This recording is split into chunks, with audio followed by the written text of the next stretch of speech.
Hello বন্ধুরা, শুভ দুপুর। এখন বাজে বেলা 12টা।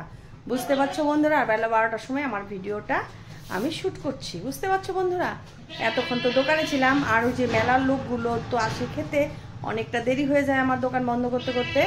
আর হলো আজকে তোমাদের দাদা ভাই রবিবারে আজকে হলো দোকান খুলবে না, তার জন্য উনি কি করেছে দেখো, শুয়ে আছে। বুঝতে পারছো বন্ধুরা, আস্তে আস্তে রাও, ও শুয়ে আছে। আমার মতন আমি কাজগুলোকে সারলাম। দেখো আমার মুখে চোখের কি অবস্থা না, চোখে টোকে কাজল টাজল দেয়নি, কেমন দেখা যাচ্ছে না? কিন্তু আরেকটু পরে যখন সেজে গুজে আসবো তখন তো জানোই কেমন দেখা যাবে।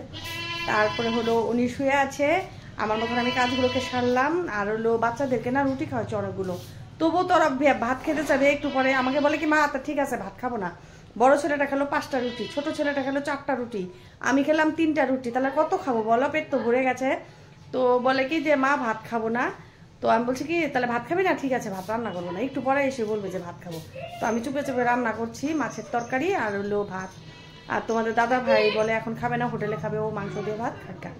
ওকে বলছি তুমি খাও গা হোটেলে ভাত, মোবাইলে টাকা থাকে না, ফোনপে, ঠিক মতো খেয়ে নেবে। আচ্ছা খাক, ঠিক আছে, খেলে তো ভালোই লাগে আমার। বুঝতেই তো বাচ্চার চোখগুলো দেখো আমার কেমন হচ্ছে, শরীরটা বেশি ভালো না, বিশেষ শরীরটা খারাপ। কিন্তু আজকে তোমাদেরকে না গট মিল্কিং করে দেখাবো, হ্যাঁ শাড়ি পরে গট মিল্কিং করবো, তারপর দেখাবো।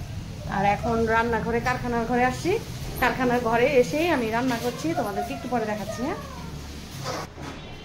আর দেখো তোমাদের দাদা ভাই 1 মোটা সর্ষে শাক আনছে, ওই শাকটা ভীষণ ভালোবাসে। তো নদীর মাছ দেখাবে, নদীর মাছ তো আসেই নেই আজকে। তো যখন আসবে তখন এটার উপরে রেখে দেন, না ছাগলে খেয়ে ফেলে। আর ছাগলগুলো কি ভ্যা ভ্যা ভ্যা ভ্যা করছে। আর আমার রান্না হচ্ছে, একটু পরে তোমাদেরকে দেখাচ্ছি হ্যাঁ কি রান্না করলাম।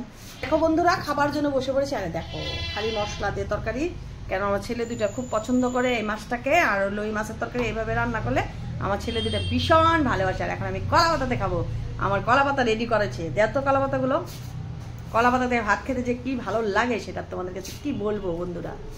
এই দেখতে পাচ্ছ, এটাতে ভাত খাবে, সবসময় সুস্থ থাকবে। বুঝতে পারছো, কোনোদিনও বেমার আজার হবে না। তাহলে এটা ভালো বললাম না, বলো সবাই খাবে কলা পাতাতে ভাত। এটাতে আমি ভাত খাবো, তোমাদের সামনে আবার আসবো।